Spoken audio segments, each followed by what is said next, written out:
Wahyu pasal 9. Sangkakala yang kelima.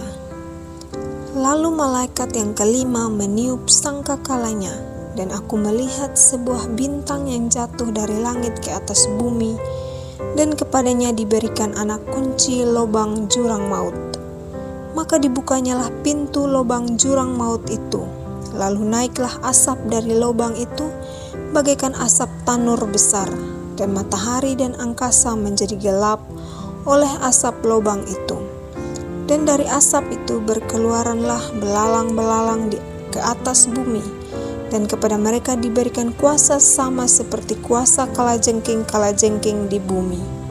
Dan kepada mereka dipesankan supaya mereka jangan merusakkan rumput-rumput di bumi, atau tumbuhan-tumbuhan ataupun pohon-pohon, melainkan hanya manusia yang tidak memakai meterai Allah di dahinya. Dan mereka diperkenankan bukan untuk membunuh manusia, melainkan hanya untuk menyiksa mereka 5 bulan lamanya. Dan siksaan itu seperti siksaan kalajengking apabila ia menyengat manusia. Dan pada masa itu orang-orang akan mencari maut, tetapi mereka tidak akan menemukannya. Dan mereka akan ingin mati, tetapi maut lari dari mereka.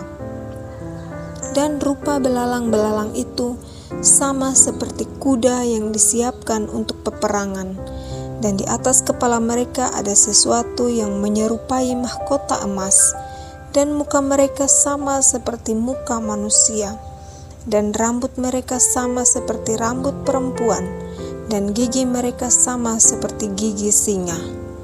Dan dada mereka sama seperti baju zirah, dan bunyi sayap mereka bagaikan bunyi kereta-kereta yang ditarik banyak kuda yang sedang lari ke medan peperangan. Dan ekor mereka sama seperti kalajengking, dan ada sengatnya, dan di dalam ekor mereka itu terdapat kuasa mereka untuk menyakiti manusia 5 bulan lamanya.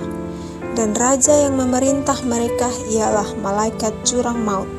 Namanya dalam bahasa Ibrani ialah Abaddon, dan dalam bahasa Yunani ialah Apolion. Celaka yang pertama sudah lewat, sekarang akan menyusul 2 celaka lagi. Sangkakala yang keenam.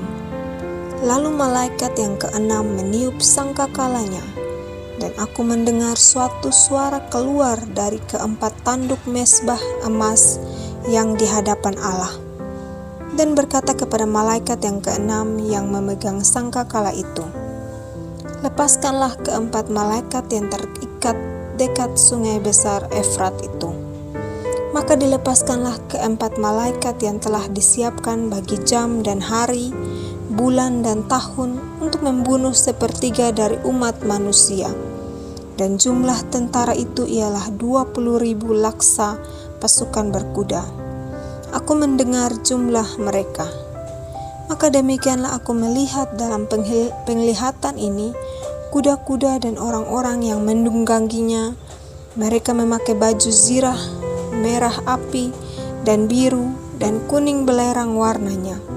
Kepala kuda-kuda itu sama seperti kepala singa, dan dari mulutnya keluar api dan asap dan belerang.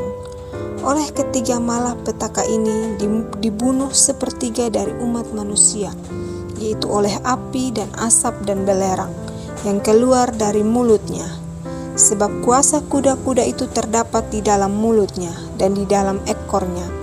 Sebab ekornya sama seperti ular, mereka berkepala, dan dengan kepala mereka itu mereka mendatangkan kerusakan.